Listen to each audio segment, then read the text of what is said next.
நாம் இறந்த பிறகு நம் ஆன்மாவிற்கு துணையாக சிவபெருமான் தான் வருவார்னு சொன்னா உங்களுக்கு தெரியுமா?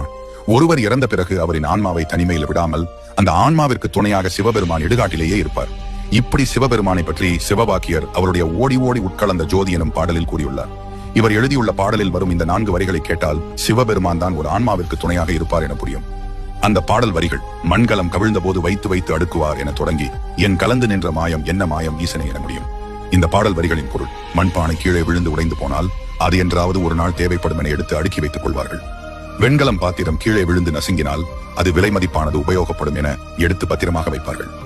ஆனால் நம் உடலை விட்டு உயிர் போன அடுத்த நொடி இது பிணம் வீட்டில் இருந்தால் நாரும் என கூறி அடக்கம் செய்து விடுவார்கள். இப்படி எதற்குமே உதவாத இந்த உடல் இடுகாட்டில் தனியாக இருக்கும் போது அதன் மேல் நீ நின்று ஆடும் மாயம் என்ன மாயம் ஈசனே என்று சிவவாக்கியர் கூறியிருப்பார். இந்த மனித உடல் வெறும் மாயை, அதன் மீது மோகம் கொள்ள வேண்டாம். மேலும் ஒரு ஆன்மாவிற்கு துணையாக ஈசன் வருவார். இதனால்தான் சிவபெருமான் இடுகாட்டிற்கு சொந்தக்காரர் என